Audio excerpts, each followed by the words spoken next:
Então, pessoal, estamos aqui mais numa sala de conteúdo, logicamente nessa belíssima plataforma PipaCast. E nessa pontada, nesse episódio, eu gostaria de agradecer aos nossos patrocinadores, que é o Cowork, onde estamos, e o Macai Cultural Club, que nos patrocina e nos apoia. E hoje, mais uma vez, com a nossa querida Natália Dias, que vai fazer essa entrevista com a nossa querida convidada. Oi, gente, tudo bem? Eu vou apresentar, eu tenho uma colinha que eu vou apresentar a nossa convidada hoje, tá bom? Vamos receber hoje ela, que é uma mulher trans indígena potiguara, ativista dos direitos dos povos indígenas, ativista dos direitos da população LGBTQIAP+, empreendedora e idealizadora da Tenda Indígena. Ela também é produtora cultural e produtora do turismo, não sei se é assim que fala. Ela é a poderosa Bárbara Potiguara. Seja muito bem-vinda. Gratidão. É isso aí. Eu estava ansiosa, confesso, por esse momento. E eu quero que você, por favor, seja muito bem-vinda. Quero que você comece se apresentando, falando um pouco de você. Pensa que nós vamos falar com espectadores que não nos conhecem. Então se apresenta, porque você é famosa, mas a gente vai falar com gente que não te conhece, então se apresenta um pouquinho e já conta pra gente também um pouco sobre a sua marca, a Tenda Indígena. Boa tarde, né? Primeiramente, eu criei a marca em 2021, a marca Tenda Indígena. 5 anos de marca. Porque antes eu não tinha marca, eu era só apenas ambulante, né? Que eu nem trabalhava com as culinárias indígenas, eu trabalhava com a fruta.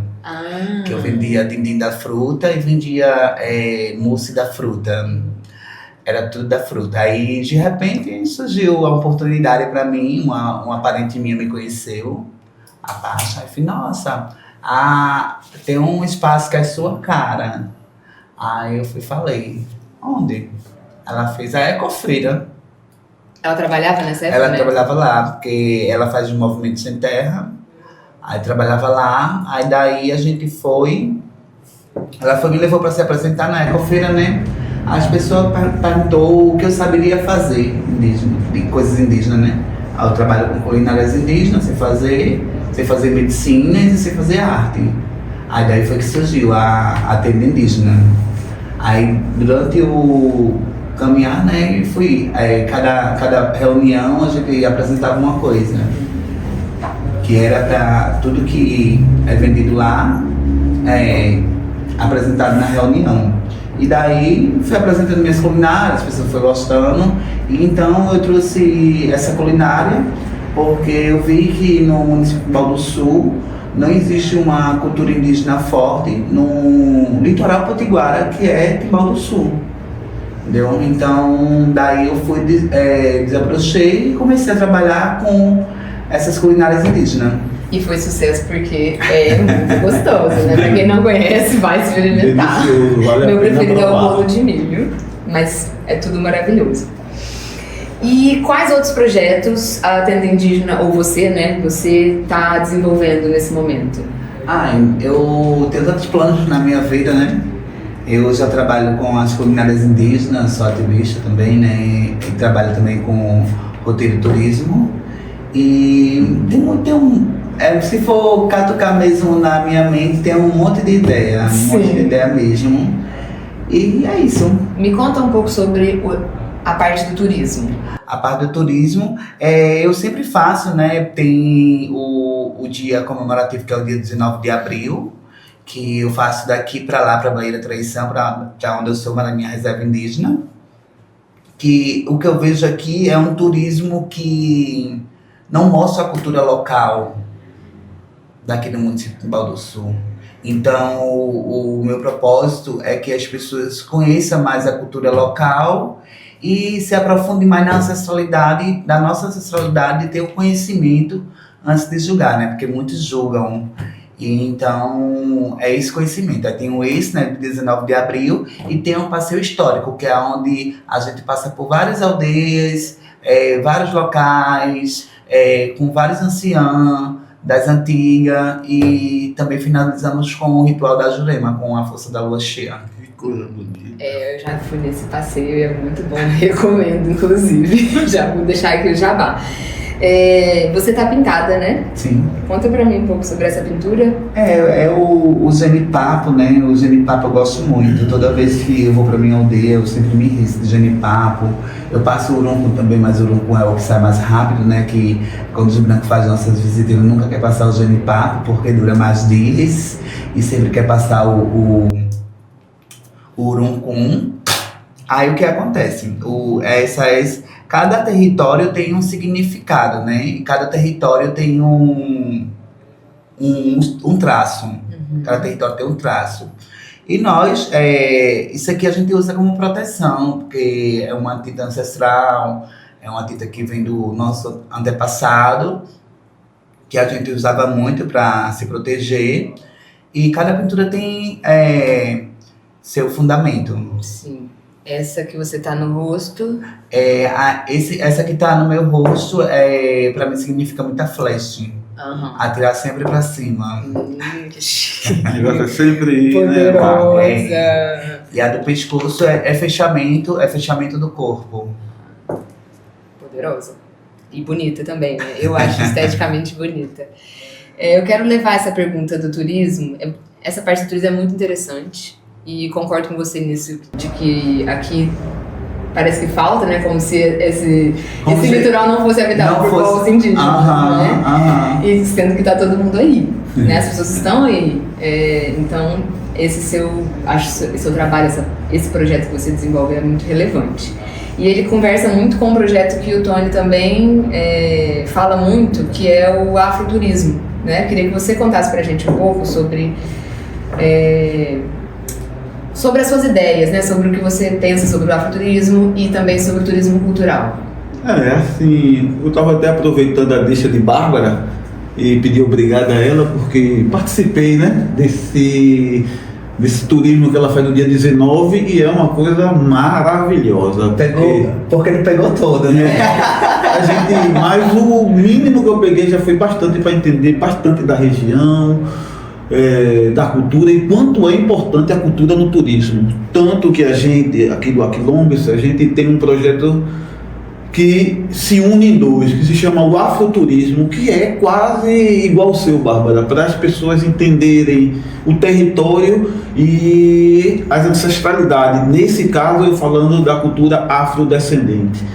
E o turismo cultural, onde a cultura afrodescendente também se amplia, se abre para outros tipos de cultura e vai em busca também de unidade com outros territórios. E é por isso que, né, a gente tendo aquela experiência no seu passeio, que fala coisas maravilhosas, é um sentimento até difícil de explicar em termos de cultura, de sentimento que dá aí num território indígena e ver.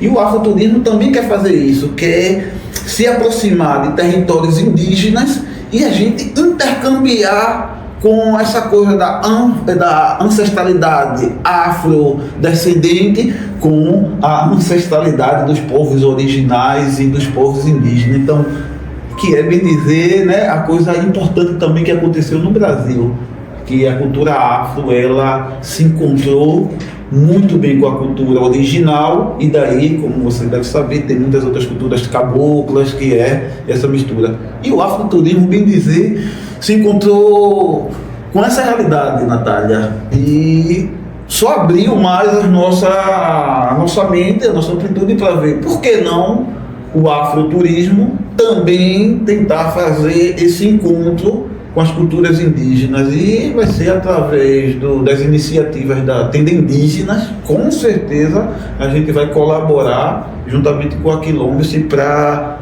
dar essa diversidade no turismo, né? Mostrar a cultura, que também é um grande valor para o turismo. E estou muito satisfeito de ter ido no seu passeio e ainda vamos organizar bem mais outras coisas, se Deus quiser. Opa! Eu acho que é muito cheio de possibilidades esse encontro aqui, essa conversa que a gente está tendo, né? E acho muito relevante isso. Eu entendo, vejo como uma ação muito relevante essa do turismo indígena, do afroturismo, trazendo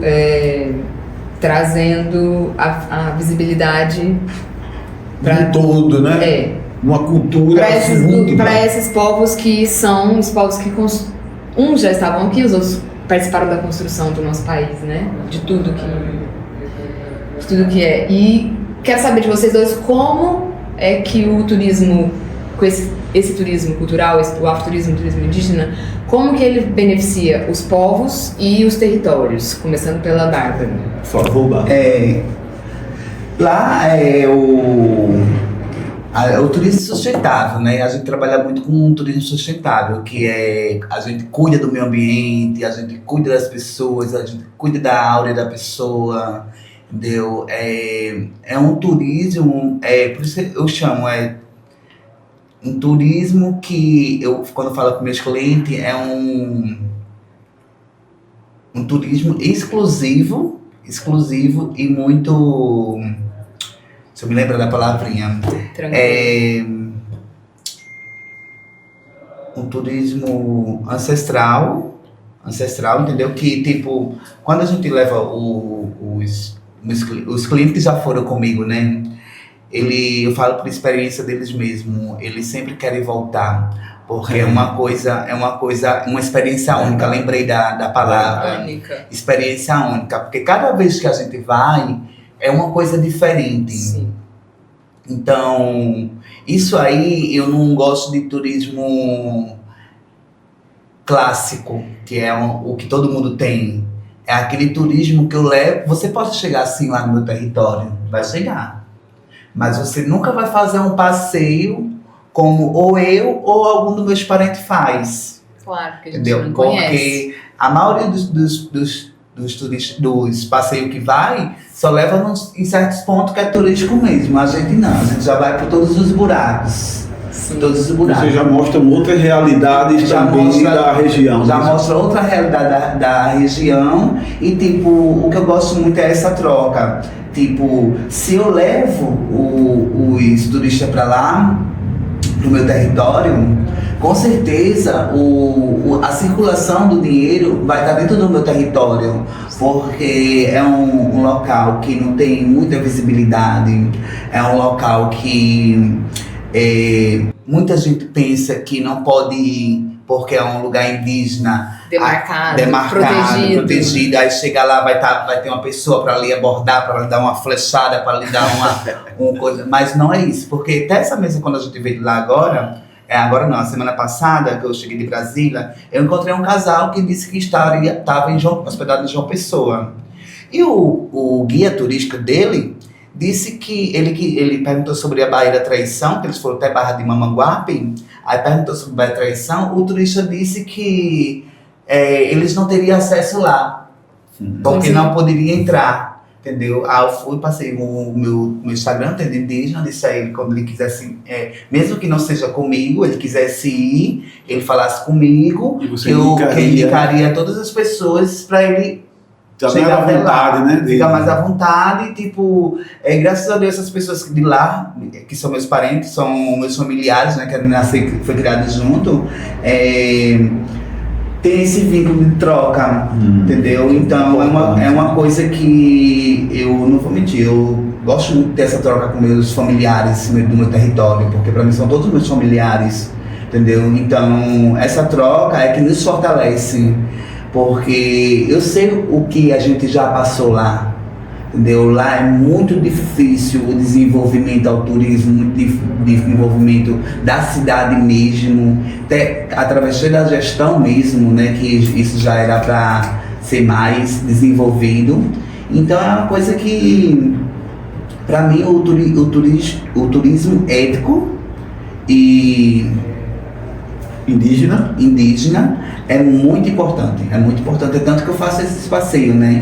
E muita gente não conhece, aí fica com medo de ir através dessas coisas de impedição de antigamente, né? Que antigamente realmente lá tem naquela parte que eu disse, perto do forte, na subida da ladeira, que eu disse, mas daqui pra cá é demarcado. Naquela área ali antigamente tinha uma porteira, E só quem entrava era o nosso povos indígenas.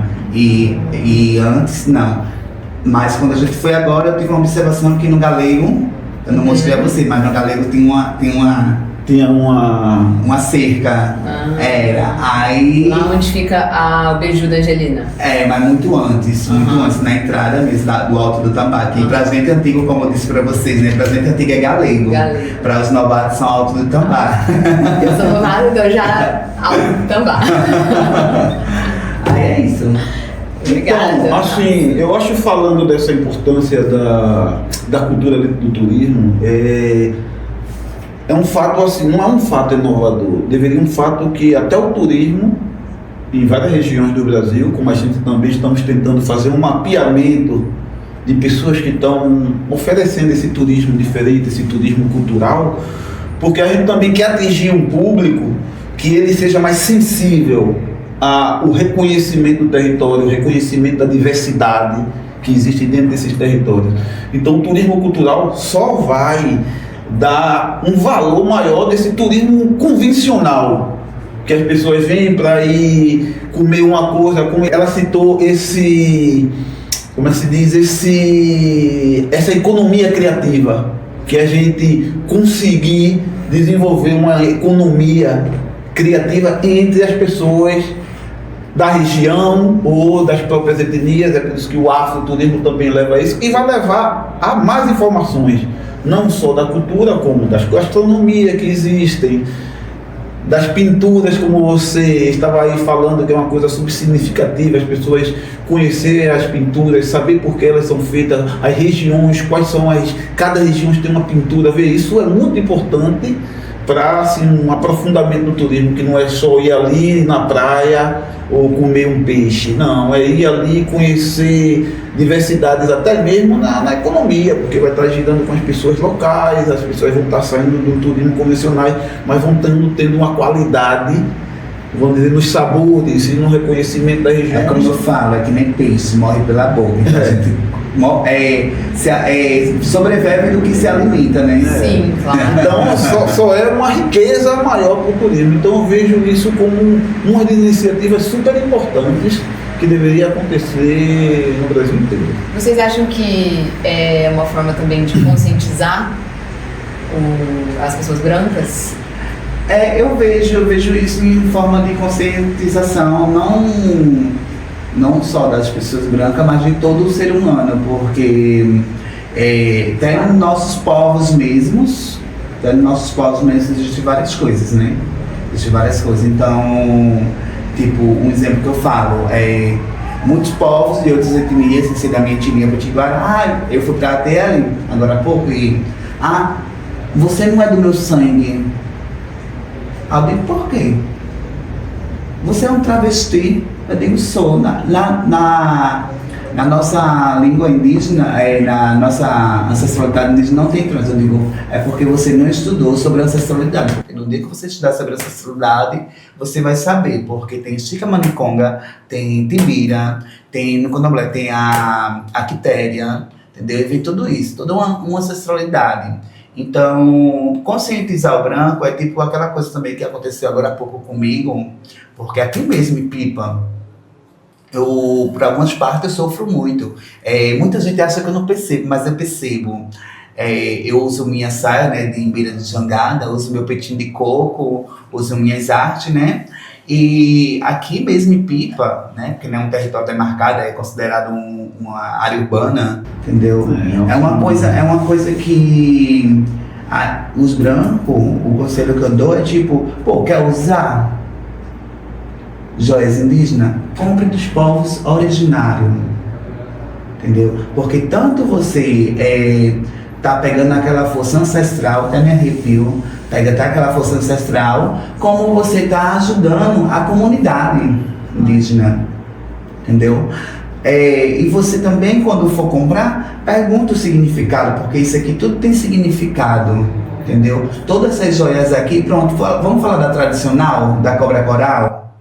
Isso aqui é proteção, cobra coral, entendeu? Aqui tem a colmeia e tem o jabuti. São muito parecidas, eu E confundo aí, elas. vocês acham que essa pulseira é o quê? É jabuti ou é colmeia? Eu acho que essa é jabuti. Ela pra mim tem cara de colmeia. Olha, então, a Nath acertou, essa aqui é jabuti. Tá vendo como é importante intercâmbio de informações, sim, porque a sim. gente vai entendendo um sobre a cultura do outro dessa maneira. Mas a cultura é isso, entendeu? Às vezes são coisas, são detalhes ou são discursos complexos, porque a diversidade do Brasil, a nossa história já nasce aí, com desigualdade, com invasão. Então, se a gente for ver mesmo o crescimento, a gente fala de cultura, então um povo sem cultura é um povo sem identidade. Então, se uma pessoa não tem cultura, logicamente essa pessoa nem ancestralidade ela tem. E não sabe pra onde ir, né? A gente fica perdido. Fica vago no mundo, que a gente chama no provérbio de... E às vezes até mesmo ele até mesmo perdido.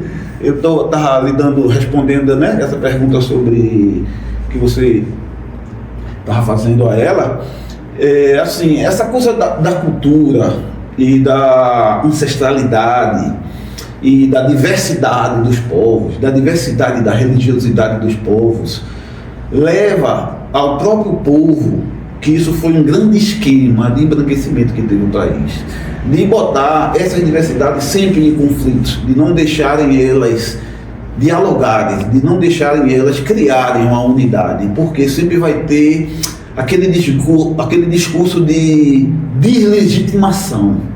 Isso Deslegitimar o outro. nos enfraquece e fortalece a opressão. Exatamente. Então, se a gente quer ter uma força cultural na onda, nós, povos pensantes, originários, afrodescendentes e etc. Porque, né, no Brasil teve uma abertura até para povos imigrantes que, né, como até o presidente fala mesmo, o Brasil é feito da imigração, mesmo que teve alguns desencontros ou, como a gente fala, essa desigualdade, porque os povos originários foram, né, exterminados, perseguidos, os povos africanos foram escravizados, e os povos que tiveram benefícios... Mas os povos indígenas também não escaparam de ser escravizados. Mas eu não tô querendo... Os primeiros aqui nesse território. Mas eu não estou querendo entrar nesse discurso é isso que eu falo. Claro, a deslegitimação é essa. A gente não consegue dialogar e às vezes a gente usa uma palavra jamais.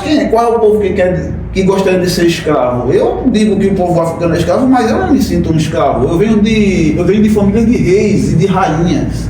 Eu não venho de povo escravizado. Eu venho de famílias e de histórias que têm uma originalidade, têm uma ancestralidade forte, mesmo que a gente esteja em outros países. Sim. Aí o Brasil foi construído com essa fórmula deles não deixarem indígenas, negros, outras diversidades se comunicarem. Por quê? Porque eles tinham medo do quê? Do controle, como aconteceu nos anos passados, várias revoltas, tanto indígenas como os afros. Mas eu acho que o crescimento dessa cultura vai ser isso. Os povos originários, os afrodescendentes, entendendo diálogos de unidade e não diálogos de confronto. Porque quem ensinou nós a se confrontar não fomos nós.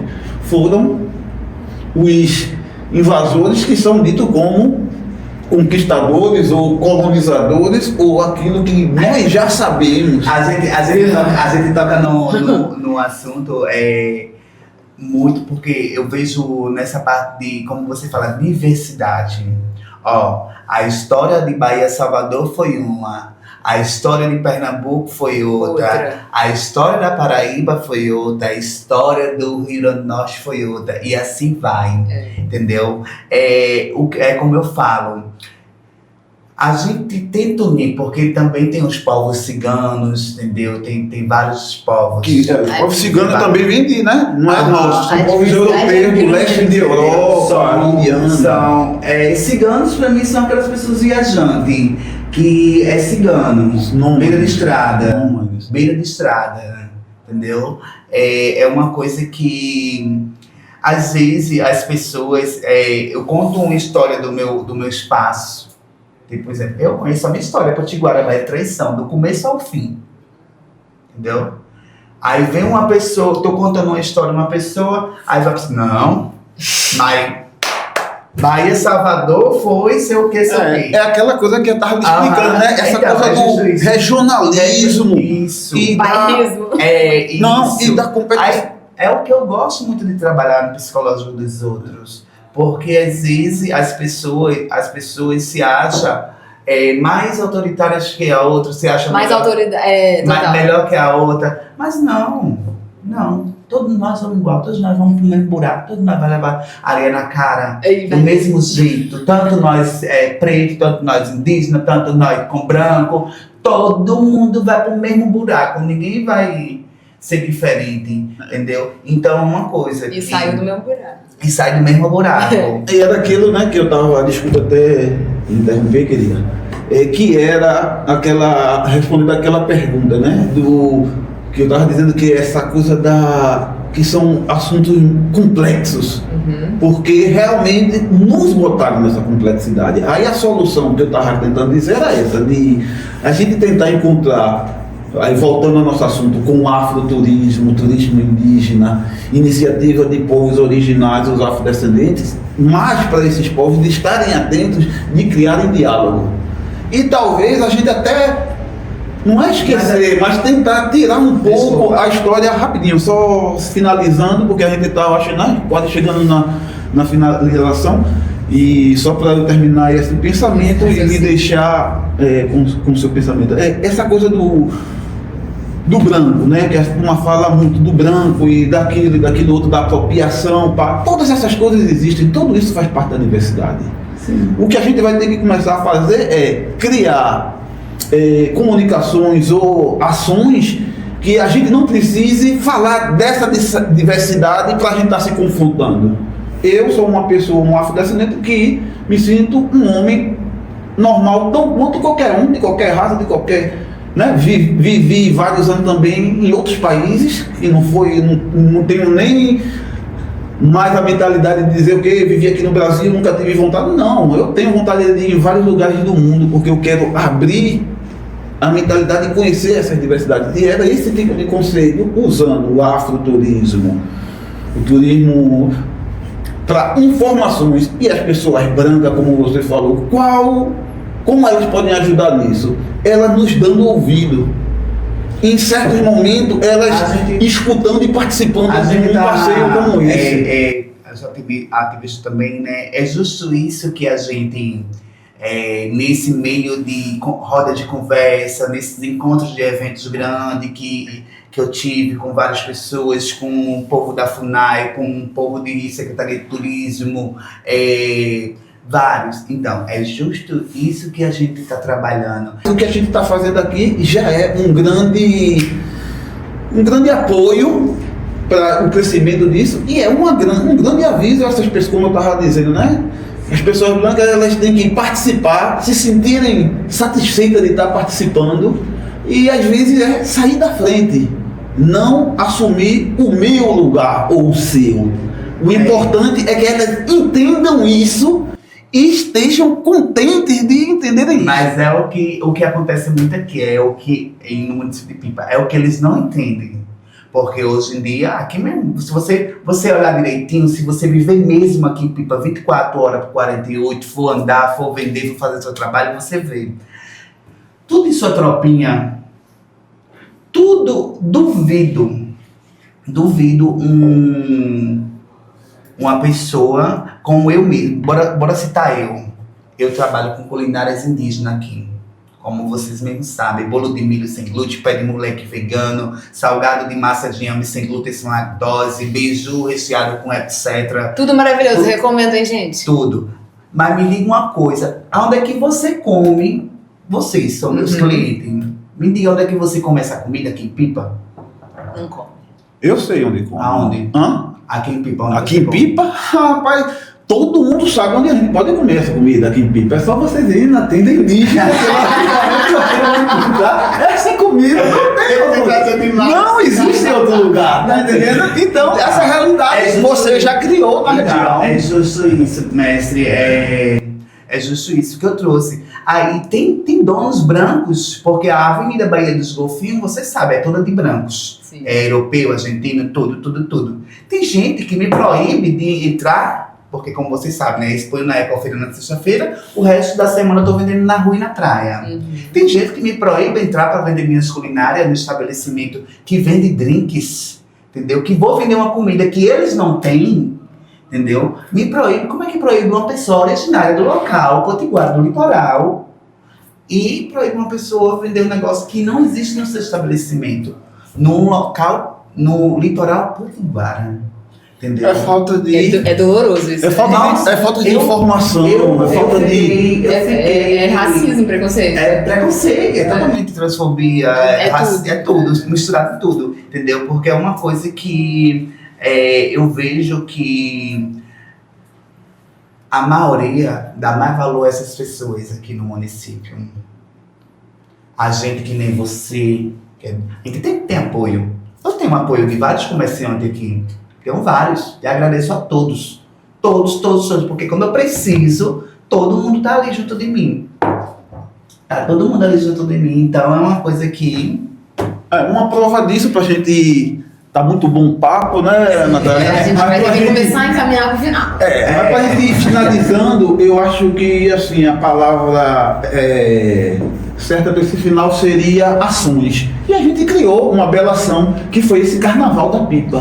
A gente trouxe para Pipa o bloco Cultura Vive, e isso mostrou afrodescendentes, caboclos, indígenas, e mostrando as pessoas brancas que estavam participando do carnaval, que a gente também estava, com um movimento revolucionário. Então as ações nossas já vão quebrar muito de preconceitos, que nem eu falo. e vamos dar muitas informações para as pessoas começarem a nos aceitar. Que nem eu falo, eu não olho nem para branco, nem para preto, nem para indígena, nem para isso, nem para mulher, nem para... Eu sou uma pessoa que eu luto por todas as causas. Todas.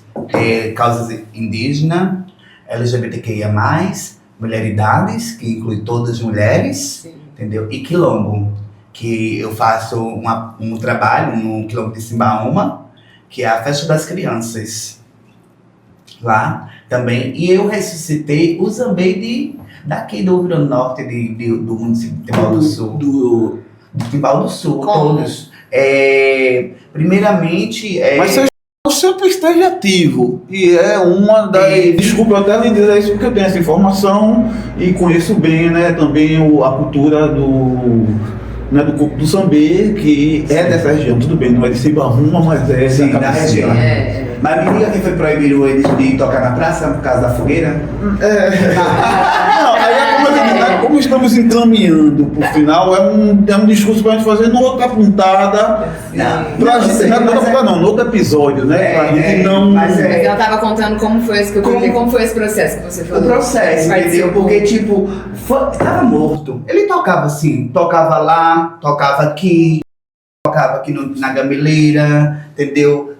Mestre, toca lá também. Mas o centro de todos esses Zambê antigamente não era lá, não. O centro desses Zambê, que se reunia toda a comunidade de Cabeceira, Bela Vista, a Simbaúma, tudinho, quando se encontravam, tudinho para dançar, era na praça. Quando não era na praça, era lá embaixo na praia, antigamente, entendeu? Então, foram proibidos de tocar na praça, por causa da fogueira. Que não podia botar fogueira, que os turistas estavam reclamando, que era para mandar fumaça, que isso, aquilo, e daí eu fui esfriando.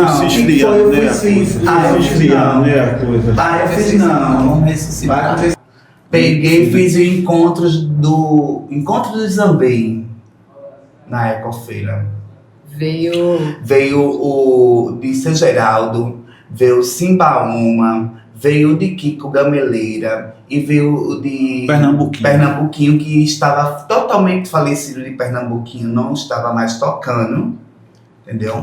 Que são descendentes do também de São Geraldo. De São Geraldo, isso. E é massa, eu vi. E eu que ressuscitei. Ressuscitou esse encontro. Não, eu ressuscitei o encontro e ressuscitei ele, porque ele estava totalmente parado. E foi bonito esse encontro. Aí, tipo, antes disso, eu já vinha alertando ele e tal. E através disso veio o Infam, da Paraíba para cá, para conversar com ele, gravar tudo e tornar o Grupo do Zambê em patrimônio histórico do Rio Grande do Norte, que hoje em dia é patrimônio cultural do Rio Grande do Norte. Foi depois desse encontro? Foi depois desse encontro e também daí veio várias atividades para mim, veio várias coisas, entendeu? E hoje em dia também tem a história do mestrado na UFRN também, sim. Através do IFAM, essa revolução toda que a gente começou a mexer esse pauzinho por aqui. Sim. Tá vendo o quanto é importante das ações? Ações, uma ação que você teve essa iniciativa de realizar, viu o resultado, você conseguiu reagrupar esses grupos de Zambê e ao mesmo tempo eles tiveram reconhecimento. Então era aquela palavra que eu estava dizendo, vai ser as nossas ações que vão mudar ou abrir a mente das pessoas em termos da cultura, né? Então, meu amor, gratidão imensa pela sua presença. Top. Eu amei o conteúdo, amei tudo que a gente conversou. Gratidão.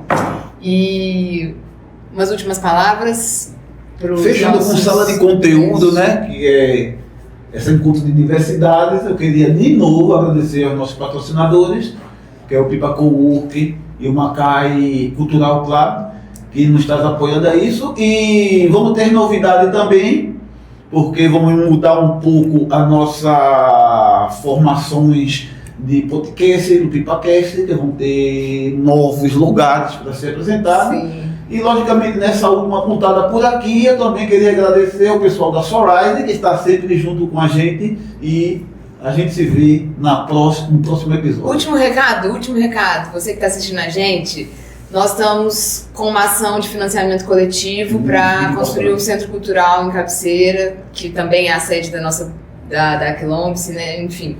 E nós vamos deixar aqui o link da campanha, o Pix, o PayPal. Quem estiver fora tem o PayPal, fora do Brasil pode doar. Então, invistem em aquilombamento. Nos ajude, porque a Quilombice, como puder, vai estar aí nessa região também, se agregando com várias outras culturas. Valeu. Até logo. Good. Bye. Bye. Parabéns para a equipe, galera. Vocês fizeram acontecer.